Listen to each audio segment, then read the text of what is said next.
시청자 여러분 안녕하십니까. 아침엔 매일경제입니다. 오늘 중앙신문에 실려있는 사진과 만평을 먼저 보겠습니다. 자, 문재인 대통령 맞이하는 인도의 대통령과 총리라고 해서 모디 인도 총리와 함께 이 대통령 람나트 코빈드 인도 대통령 역시 문재인 대통령을 환영했습니다. 모디 총리는 이번 인도 방문 일정 가운데 11개를 문재인 대통령과 함께 했습니다. 문 대통령이 이번 방문에서 이재용 삼성전자 부회장을 5분간 복대하는 일도 있었고 이번 방문의 하이라이트다라는 평가도 나오고 있습니다. 인도 영화 단갈 실제 모델과 함께했다라고 해서요. 김정숙 여사 또한 활발한 인도 방문 일정을 소화하고 있습니다. 태국 동굴 소년들이 모두 생환됐습니다. 기적 같은 그들의 생환에는 역시 보이지 않는 영웅들이 있었습니다. 태국 네이비실 대원들이 구조에 성공한 뒤 엄지손가락을 치켜들고 있습니다. 스타벅스 전 세계 매장에서 플라스틱 빨대를 퇴출하겠다라고 밝혔습니다. 환경오염의 주범이 되고 있는 이 플라스틱 빨대 없어지지도 않기 때문에 대부분 바다에 버려진다고 합니다.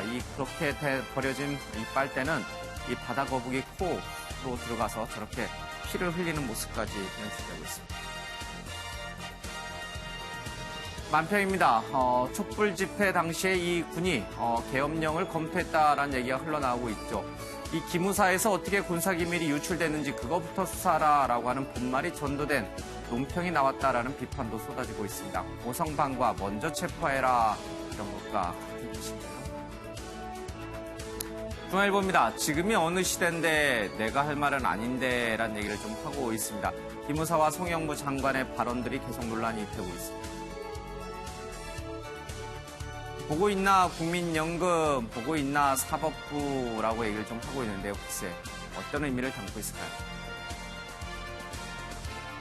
한겨레 만평입니다.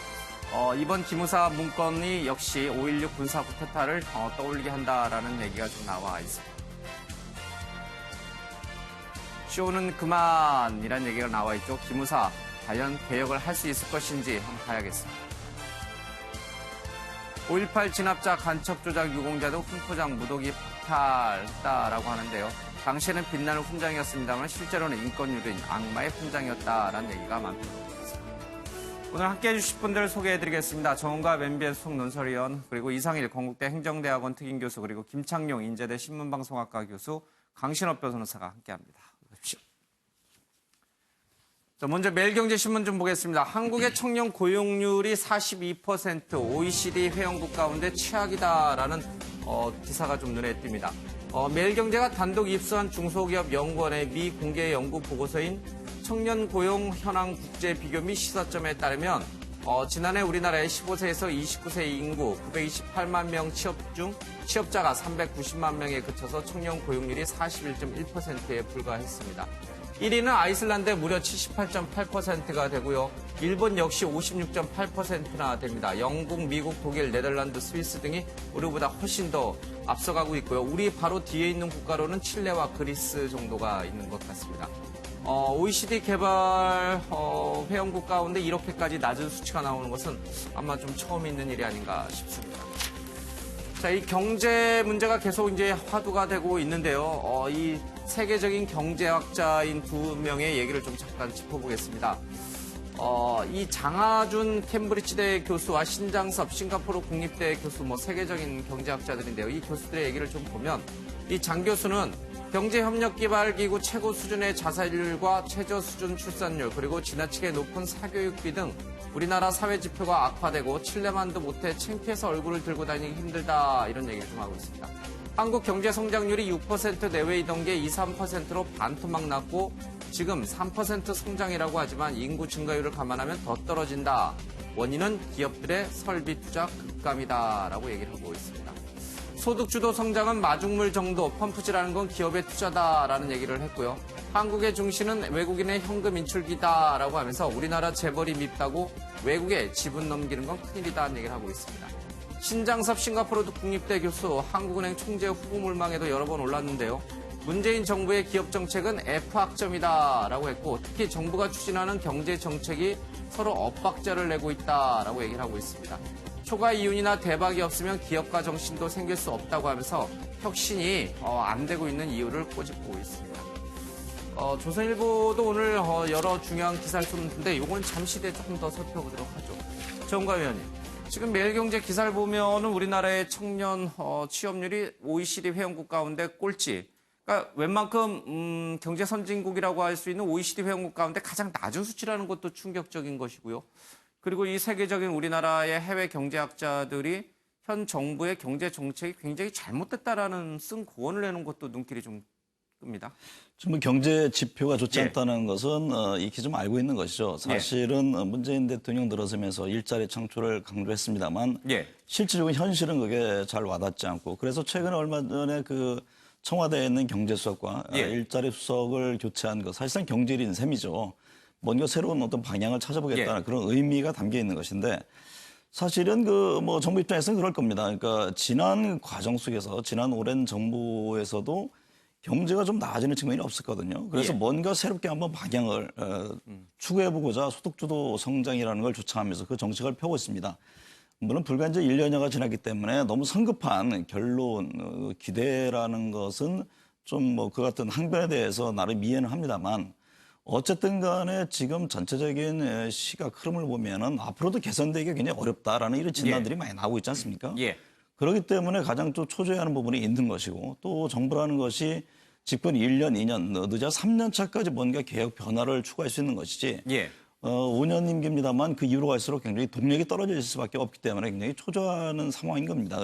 그래서 지금 어쨌든 현재 추구하는 정책에 있어서 나타난 문제점은 과연 무엇인지 이 방향이 제대로 맞는 것인지 이거에 대해서 좀 깊이 있는 성찰들을 갖고 그리고 가장 중요한 가장 또 지금의 문제를 해결하기 위해 필요한 것이 사실은 숱하게 펼쳐져 있는 규제 문제입니다. 규제 문제. 사실은 정부에서 원하는 것도 규제 개혁을 좀 과감하게 해줬으면 하는 이런 기대감이 있거든요. 특히 지금의 우리 대한민국 경제 현실에서 고용의 유연성이라든가 이 노동 문제를 협하지 않고서는 과연 나갈 수 있겠느냐. 이건 여러 경제학자들이 공히 이제 인정하는 부분이기 때문에 이 같은 점들에 대해서 상당히 정치적 결단을 내리면서 좀 과감히 추진해야 될 그런 시점이 아닌가 이런 생각이 듭니다.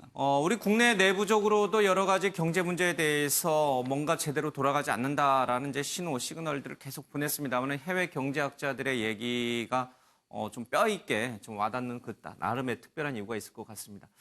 그렇다면 이 우리나라 경제가 왜 이렇게 계속 이 침체 국면에서 벗어나지 못하고 있는 것인가?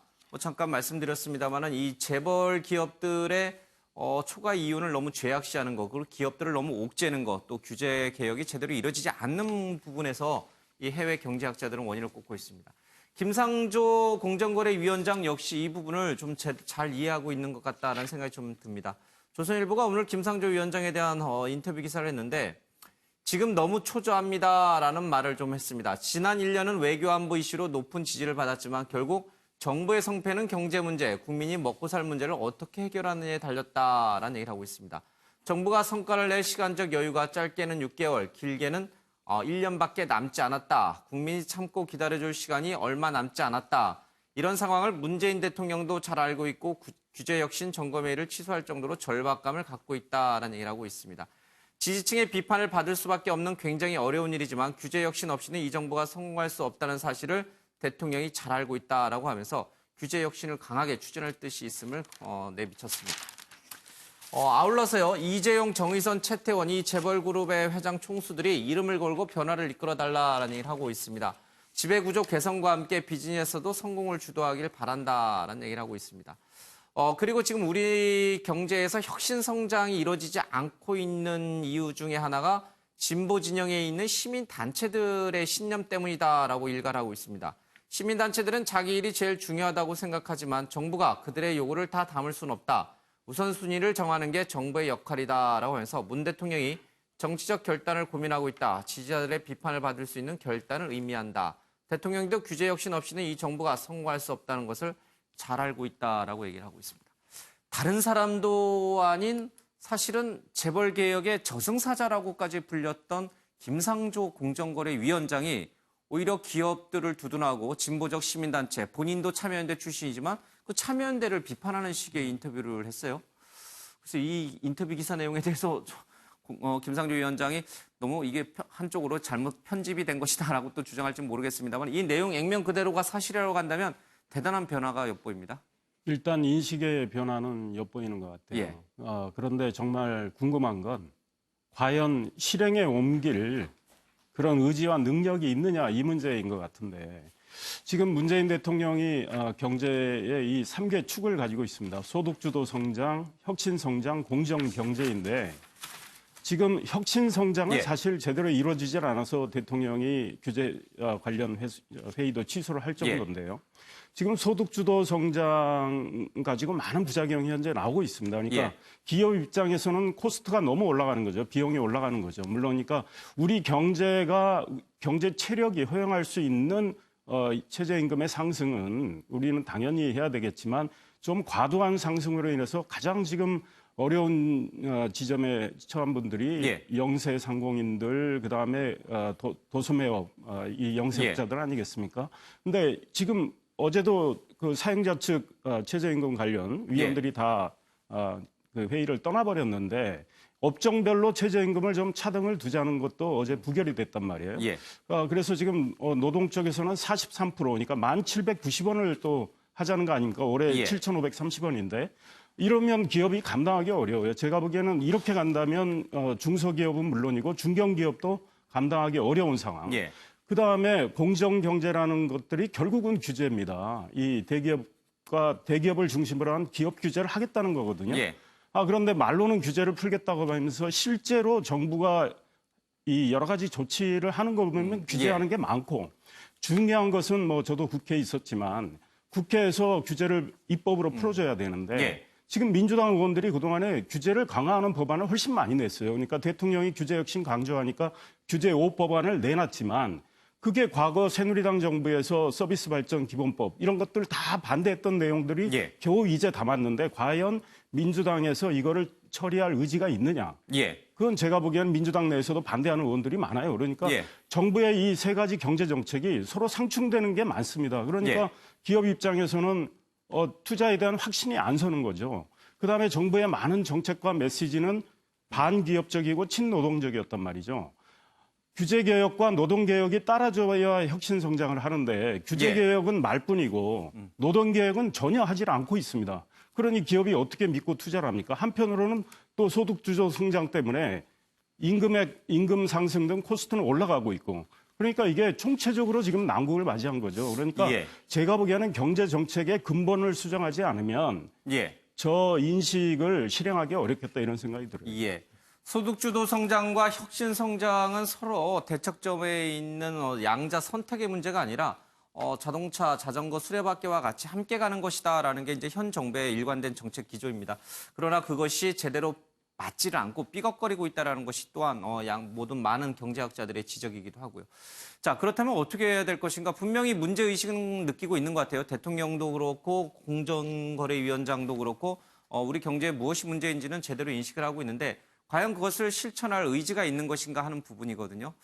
자, 지지층, 진보적 시민단체 또 노동계의 이런 확고한 지지층의 배반을 불러올 수도 있는 이런 정책들을 과연 펼 수 있을 것이냐. 대통령과 현 경제 참모 라인이 가능할 거라고 보십니까? 저는 상당히 가능성이 높다. 왜냐하면 경제 정책 이런 부분에 있어서 계속 문제가 제기되고 있고 예. 심지어 김상조 공정거래위원장 같은 경우도 지금 예. 시민단체의 규제개혁 주장과 또 예. 기업의 주장이 맞서는 상황에서 어쩌면 지지 세력에 대한 예. 뭐랄까요, 이 배척을 예. 무릅쓰고라도 선택을 해야 된다고 하는데 문제는 보면 규제 개혁을 원하지만 이런 시민단체들은 그동안에 기업이 고도 경제 성장을 이루는 예. 과정에서 이 갑질 문화라든가 불법 탈법 이런 것들이 우리 사회에 그늘을 너무 크게 갖고 왔기 때문에 예. 이런 부분에 개혁해 달라는 것이지 경제 성장을 필요로 하는 그러한 부분에 있어서는 저는 어떻게 설득할 수 있느냐 이게 문제인데 예. 저는 현 정부가 그런 부분에 대해서 상당한 위기의식을 느끼고 있기 때문에 이 부분에 예. 대해서 절충안이 나올 것이다 이렇게 기대하고 있습니다. 그동안 재벌과 기업들에 대한 개혁, 규제는 이제 굉장히 많이 강조돼 왔죠. 이제 그에 반해서 노동계라든지 아니면 진보적 시민단체들의 목소리에 대해서는 이렇다 할 반론이 제대로 제기된 적이 없는데 이번에 그런 부분들도 좀 같이 살펴봐야 될 부분이 있습니다. 자, 그런데 이게 정치적 후폭풍이라는 게 만만치가 않을 것 같습니다. 노무현 정부에서 한미 FTA를 추진하는 과정에서 노동계와 농민의 강한 반발을 불러왔습니다. 그 지지층의 이 이탈로 인해서 노무현 정부가 말기에 굉장히 힘들어지는 그 전례가 있는데 당시에 민정수석과 비서실장을 하신 분, 특히 비서실장 할 때였으니까 문재인 대통령이에요. 그 지지층의 이반이 어떤 결과를 가져오는지를 잘 알고 있는 상황에서 이런 정책들을 추진할 수 있을 것인가? 그러니까 이제 고민이 깊은 거죠. 사실은 예. 이런 화두를 던지는 것이 그런 개혁이 불가피하니까 거기 협조해달라고 하는 어떻게 보면 시민단체라든지 뭐 친정이라고 할 수 있는 참여연대라든지 예. 그런 어떤 설득 화두를 던지고 있다고 봅니다. 예. 근데 앞으로 뭐 그것이 그렇게 쉽지는 않을 겁니다. 그만 말씀하신 것처럼 과거에 이제 노무현 정부도 사실은 거기서부터 이제 그 문제가 발생했던 거 아니겠습니까? 지지자들이 돌아서면서 말이죠. 그럼 문재인 정부도 똑같은 고민을 나눌 수밖에 없습니다. 예. 근데 문제는 아무리 뭐 정치를 잘하고 남북 관계가 좋고 외교를 잘해도 예. 김상주 공정거래위원장이 말한 것처럼 문제는 먹고 사는 문제입니다. 그렇죠. 근데 이 먹고 사는 문제가 해결되지 않으면 지지자들이 아무리 지지를 한다 하더라도 예. 일반 대중들, 국민들이 돌아서기 때문에 신뢰를 잃고 지지를 잃는 건 마찬가지입니다. 그렇기 때문에 결국 문재인 대통령은 결단을 내릴 수밖에 없고 예. 지지자들을 설득해 가면서 예. 결국 지금 이 김상주 공정거래위원장이 하는 방향, 다시 말하면 기업 투자라든가 예. 또 지금 대기업이 또 뭐 벤처 투자 같은 거 얘기하지 않습니까? 그런 식으로 아마 방향을 틀 것으로 이렇게 생각이 예. 됩니다. 노무현 전 대통령도 그런 얘기를 한 적이 있습니다. 자신이 한미 FTA를 추진하는 과정에서 진보 지지층들, 특히 이제 진보적 언론들도 자신에 대해서 강하게 비판했던 것이 가장 가슴 아팠다 이런 얘기를 했는데 문재인 대통령이 그런 규제 혁신 정책을 추진할 때 이쪽 진영에서 어떻게 나올지 그것도 초미의 관심사입니다. 근데 대통령이라고 하는 자리는 특정 자기 지지층만을 위해서 국정을 운영해서는 안 되지 않습니까? 국가의 백년지 대계를 앞을 보고선 해야 되기 때문에 아마 이 강한 반발에도 불구하고 추진할 수밖에 없는 것 같습니다. 이재용 부회장을 5분간 인도에서 원래 예정이 없었는데도 불구하고 단독으로 만나서 독대를 한 거. 뭐 특별하게 뭐 밀실거래 뭐 이런 이미지는 아니었고요. 일자리 창출에 대해서 좀 더 투자해달라, 한국에 더 투자해달라, 더 늘려달라 이런 부탁과 함께 지금 인도에서 중국 기업과 치열하게 휴대폰 시장 점유율을 놓고 싸우고 있는 삼성전자에다 힘을 실어주는 그런 형식의 만남이었거든요. 자, 어떻게 보십니까? 뭐 재판 중이기 때문에 이제 논란의 소지는 있습니다만 예. 사실은 그런 것 자체가 그렇게 큰 뉴스가 된다는 게 어떻게 보면 비정상인 것이죠.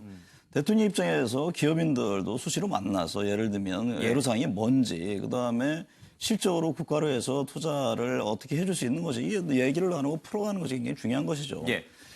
그런 것에 대해서 너무 뭐 여론도 그렇고 언론도 그렇고 일반적인 어떤 색안경 끼고 보는 시각 자체가 우리 오늘의 현실을 말해준다고 저는 생각을 합니다. 경제 현실을. 네. 예. 근데 지금 여러 가지 얘기들을 했습니다만 제가 보기에 그 가장 큰 핵심 중에 하나는 누구나 다 알 겁니다. 그러니까 여러 규제가 있겠습니다만은 고용의 유연성, 노동 문제 이게 가장 큰 핵심입니다. 그 문제를 문재인 대통령, 문재인 정부가 과연 풀 수 있을 것이 이게 이제 모두의 관심사거든요. 역대 대통령을 보면은 진보 대통령은 보수 정책을 끌어다 하는 것이고 또 보수 대통령은 진보 정책. 이같이 어떻게 보면 오히려 그 같은 점들을 할 수 있는 좀 자기 지지층들을 예. 설득하면서 할 수 있는 그것이 바로 정치력인 것이죠. 그래서 지금 처한 우리의 그 경제 현실의 문제점 이걸 돌파해 나갈 수 있는 부분들. 예. 물론 그렇다고 해서 지금 무작정 과거처럼 뭐 혁신 성장 이것만 하는 것이 방법이냐? 저는 그거에 대해서는 동의하지 않습니다. 그러니까 기존의 역대 정부에서 과연 뭐 대기업 위주의 정책, 성장 중심의 정책 이것이 과연 긍정적인 요인만 발생했느냐? 여러 가지 또 부작용 그렇다고 해서 고용 창출에 어떤 예. 선순환 구조로 가지 않는 문제점. 그러니까 이런 것들이 같이 병행하고 어떤 문제점을 예. 찾아서 국가와 기업이 나갈 수 있는 성장할 예. 수 있는 이런 토대를 만드는 노력들. 예. 함께 지혜를 모으는 노력들이 굉장히 중요한 것이죠. 예, 경제 얘기하면은 뭐 재미없다라고 말씀하시는 분들 많이 있습니다. 뭐 저희들도 보면 시청률이 그렇게 썩 잘 나오는 아이템은 아님에도 불구하고 경제 문제를 저희들이 이렇게 집중적으로 다루는 것은 그만큼 지금은 이제 먹고 사는 문제, 경제 문제가 우리나라의 국가의 운명을 좌우할 정도로 중요하기 때문입니다. 시청자 여러분들도 좀 관심을 갖고 좀 잘 살펴봐야 될 것 같습니다. 자, 태국 달려온 전 세계 구조 영웅들 암흑의 동굴에서 기적 밝혔다라고 하고 있습니다. 정말 무슨 영화에 나오는 한 장면 같은 그런 일들이 벌어졌습니다. 애초에는 뭐 넉 달이 걸릴 수도 있다라는 얘기까지 흘러나왔는데 이렇게 전격적으로 모두 구조할 수 있었던 것 그 뒤에는 숨은 영웅들이 좀 있습니다. 오늘 사진 가운데 하나가 좀 이색적인데 잠깐 좀 보겠습니다. 이 멧돼지 12명이 이렇게 있어요. 그리고 이 개구리도 좀 보이고요. 그리고 영화 아이언맨의 마스크도 좀 등장합니다. 태국의 한 만화가가 이번 사건을 인류애를 구현한 아름다운 한편의 동화다라고 하면서 그린 건데 이 멧돼지 12마리는 이 축구 소년들을 상징하는 거죠. 코치와 함께 13명이 되니까 13마리가 되는데 그리고요, 이 아이언맨은 이 아이들을 구조하기 위해서 이 잠수정까지 특별 제작했던 일론 머스크를 상징화하는 모습이기도 합니다. 자, 김창룡 교수님. 정말 전 세계가 모두 나서서 이 아이들과 코치를 구해냈다라는 것이 한편의 만화 동화처럼 그려져 있거든요. 자, 이것이 바로 우리가 지향해야 될 인류애가 아닌가. 네. 뭐 그런 얘기도 좀 나오고 있습니다. 전체적으로 어떻게 보셨습니까? 저는 굉장히 감동적이고요. 우리 인류애가 정말 이런 식으로 표출되는 예. 아름다운 사례인데 특히 우리나라처럼 이 세월호 사건을 겪었던 이런 입장에서는 이런 어떻게 보면 예. 굉장히 시간도 오래 걸리고 구조도 확실치 않은 상황에서 1000여 명 이상의 세계의 구조대들이 와서 예. 그렇게 이뤄내는 과정이 굉장히 저는 참 감동적이었는데 더 제가 좀 뭐랄까요 놀라고 교훈으로 받아들인 것은 이 과정에서 먼저 구조된 사람들이 순차적으로 구조됐지 않습니까? 일체 그 사람들의 신상이 예. 공개되지 않았고 언론에서도 보도할 수 없었습니다. 그것은 뭐냐면 미리 구한 사람들의 부모는 좋겠지만 그런 것이 공개됐을 때 구하지 못한 그 부모들의 초조함과 불안은 예. 그런 것을 배려해서 태국 정부에서 철저하게 현장 취재를 차단하고 예. 구조에 집중할 수 있도록 이런 조치를 취했다는 점은 우리 언론도 앞으로 이런 사건이 벌어졌을 때 구조가 가장 우선이다. 예. 언론도 자제하고 이런 측면을 한번 봤습니다. 예. 저도 뭐 그런 생각을 좀 해봤습니다. 현장에서 구조와 관련 없는 사람들은 모두 현장을 떠나라라고 하는 이 태국 정부의 방침에 대해서 과연 우리나라에서 만약에 이렇게 최악의 이런 사고가 발생했을 경우 우리 언론들은 어떻게 했을까? 뭐 그런 생각도 한번 좀 해봤습니다. 어쨌든 모두 무사히 구조가 됐고요. 그 뒤에는 숨은 영웅들이 참 많았습니다. 정말 다행스러운 일입니다. 자, 영상 좀 잠깐 하나 좀 보고 가겠습니다. 예. เป็นความภาคภูมิใจเป็นมิชชั่น possible ของทีมไทยแลนด์ที่ทำได้ ที่หมู 13 ตัวออกมาแล้ว วันนี้เราแจกแอปเปิลแจกทุกอย่างอาหารน้ำทุกอย่างเลยค่ะ 예, 많은 교훈과 시사점을 던져주는 그런 일이었습니다.